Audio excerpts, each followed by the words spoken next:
Hey guys, snowy, blistery night. Heading over to Tom's for a fire. But also, we've got another user paranormal story. Rachel got around to sending us her story, which is more like a bunch of little mini accounts from when she was a kid. Still cool, pretty creepy. And I thought, why not go over and entertain Tom at the fire and you guys with Rachel's account?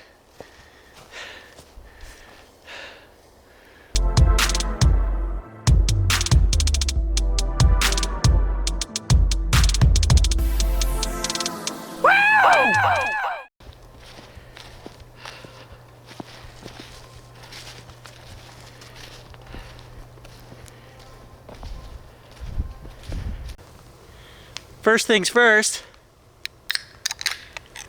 No, it's not beer. It's a girly cooler. Tom knows when I come over, I never have beer. I run out. Okay, so we've got Rachel's story. We've got a bonfire. We've got snow. What more could you want? Tom saying peace and quiet, but other than that. All right, so let's do this, Tom. Tom's not going to sleep tonight. Scary story? Yes. Paranormal. True paranormal.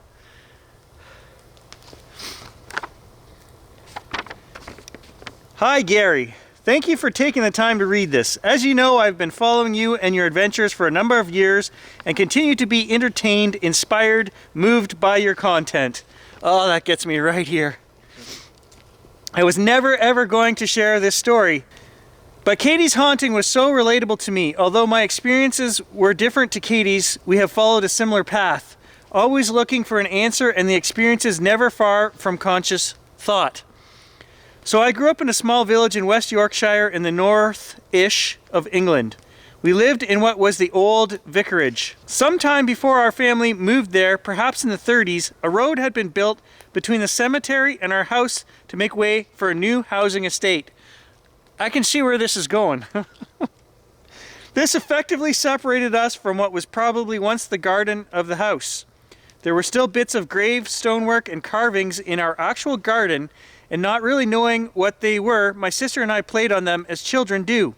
My mom has always been able to see ghosts ever since the age of 13, when she saw a monk in a church, and my grandfather, before her, also saw things that he wouldn't talk much about. My story is really a collection of unexplainable incidents rather than an actual haunting, but nevertheless, still very scary to grow up with. Never knowing what was going to happen next. The whole family were affected by the house, including my father, even though he denied it for years. It's actually snowing so hard, it's covering my paper. He admitted that the house was strange more recently as he has mellowed with age. And then she's broken these down into different category. So the first one is the 6 o'clock ghost. I'll start with the 6 o'clock ghost, affectionately named so by my mother. Every Thursday, as Mom walked along the cemetery walk home from our choir practice, she would see a figure in the graveyard next to one of the embellished and elaborate gravestones. This went on for years, but more so in the summer when it was light. She said it appeared to be beckoning to her, but Mom, being Mom, didn't want to meddle with what she didn't understand, but she just knew it was reaching out for a reason. One day, curiosity got the best of her and she took a few steps into the cemetery. As she got tentatively closer to it, she said she started to make out features. And at that point, she freaked out and ran over to the road and home. My sister and I have asked her if she would go back to see if it was still there. We moved from the house in 1985, so it's a long time ago, and she has never said no. Still hoping to get her back there on a Thursday at 6 p.m. Well, it's a Thursday right now. The second one is nighttime horror. In true horror story style, during the night, the bedroom doors would often fly open and lights would turn on at the same time. My dad, being a scientific man, said that we had dodgy wiring and the hinges on the doors needed replacing. My mom, my sister, and I didn't really buy this, but looking back on it, I believe our dad was probably doing his level best not to frighten us and to keep the family sane. The Watcher. The house was fairly big. Hey, didn't they just make a series on Netflix about this, The Watcher? I think there's one called The Watcher. Rachel, are you getting any money from that? The house was fairly big. It was 5 bedrooms with attic rooms, one of which was a playroom for my sister and me, and the other was my dad's workshop, painting, creating, darkroom, etc. Even though the house was plenty big enough for my sister and me to have separate rooms, we didn't want to because we were both scared of being alone with whatever it was that was in the house. My mom understood, but my sister, being older, decided she did want a little privacy. So Mom put up a huge curtain that effectively cut the room in half. It could be drawn back or forward as we wanted it. Mostly it was open so we could use the whole room to play if we so wished. Every night when we went to bed at about half an hour in, my sister would hear the bedroom door creak open and soft footsteps would walk over to her bed. She would hide under the covers until she felt it had gone. She never heard it go. I should have heard the door open as the curtain was only a few bed sheets sewn together, but I never did. When we talk about it now, we try and rationalize it. Perhaps it was Mom checking we had gone to sleep. But why only check my sister and not me? Why did she never hear it leave? We just don't know what it was because my sister never once came out from hiding to actually take a look. I don't blame her. The bone. Quite often I would be woken in the middle of the night by tapping on my forehead. An urgent, sometimes painful tapping. I didn't know what it was and I was always terrified. In my young mind I thought it was a bone or a bony finger, and that's how I explained it to my mom and my sister. A bone tapping my forehead. On a side note, I was 9 years old when I left the house. I wet the bed every night until the day I moved out of the house and never wet the bed again. TMI perhaps, but it's part of my story, I feel. The tinkling. Didn't we just cover that story? Did I read that right? Yes, the tinkling. One weekend, my sister had a friend sleep over. This was a fairly normal thing to happen. Early Saturday morning, I had woken and my sister's friend Emma was also awake. She ducked under the curtain to come and chat while my sister was still sleeping. We were just chit-chatting when both heard a strange sound coming from the fireplace that was on my side of the room. It was a tinkling sound, like metal on metal, but high-pitched. I jumped out of bed to go and investigate, my rational brain telling me it may have been a bird, as we used to get them down the chimney periodically. Emma came too. The tinkling sound got louder, and then out of the fireplace came a glowing ball of what looked like the thoughts from Dumbledore's pensive white swirling, whirling, glowing in a ball about the size of a football, perhaps a little smaller. It came out of the fireplace, rose up, changed course for my bed, which was next to the wall, and disappeared through the wall. It didn't disperse. It went through the wall. A quarter gone, a half gone, 3/4 gone, all gone. Silence. Emma and I just stared at one another. My sister is still friends with Emma, and I saw her a couple of weeks ago at my sister's 50th birthday.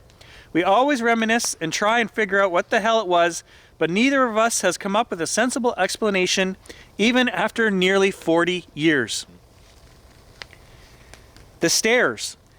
I remember Mum falling down the stairs. She had the most hideous black bruising all up her legs. We found out later she had fallen due to fright. Stood at the bottom of the stairs with a skeletal figure wearing a robe.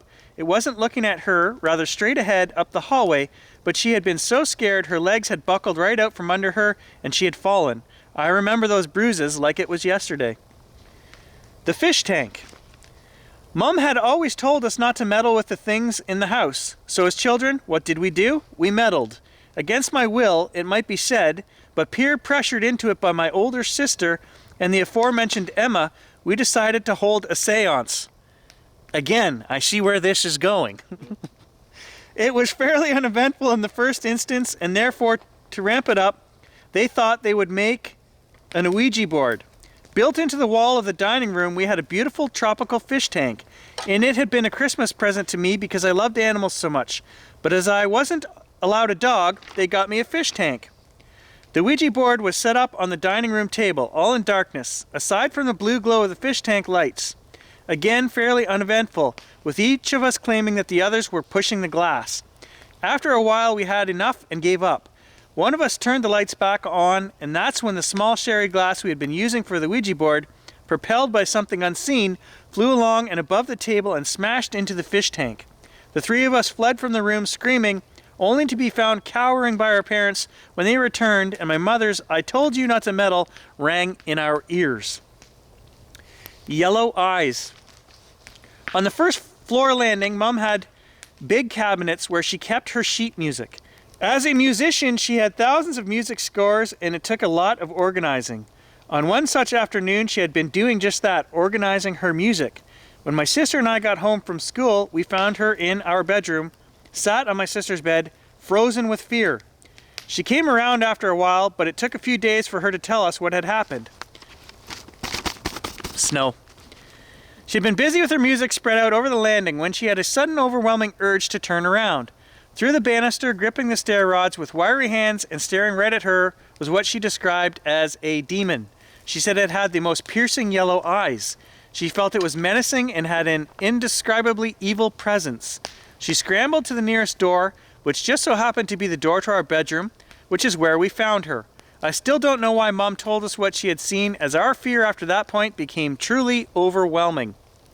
Perhaps she just needed to tell someone, but her 11 and 8-year-old daughters definitely weren't the people she should be telling.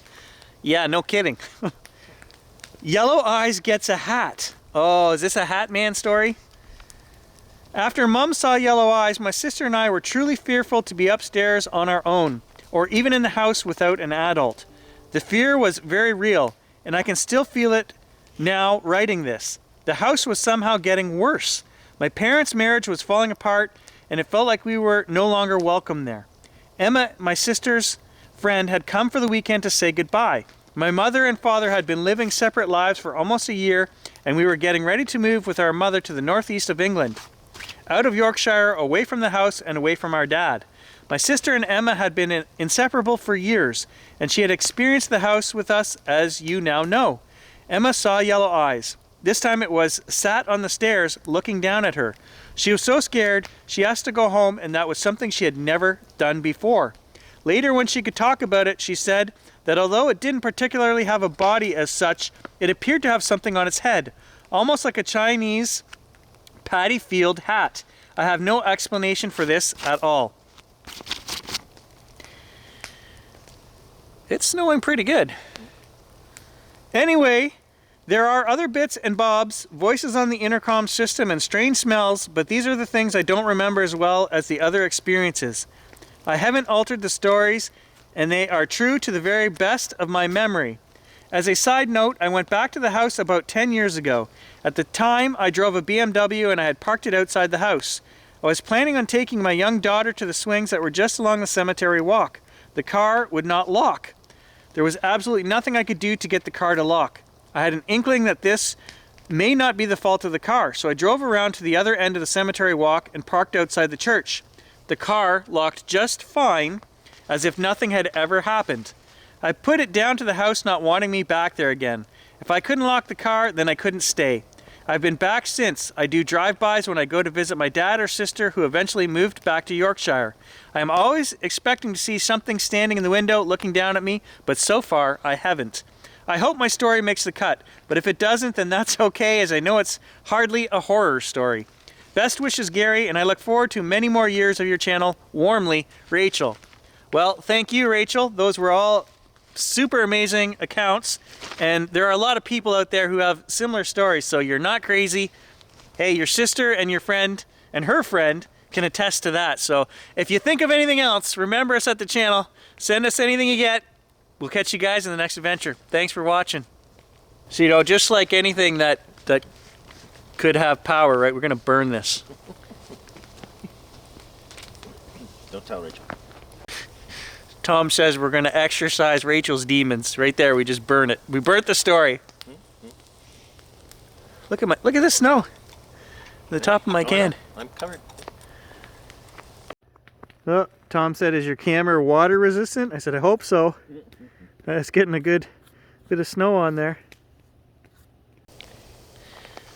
Super pretty out here. So that, I just wanted to record and show you guys maybe without night vision for a minute. It's the lights and it's snowing so hard. I mean, I hate to say that, Tom, because this is the beginning of the next 6 months of snowy hell for us, but it is pretty. Until you have to get the snowblower out tomorrow. Anyway, have a good night, guys.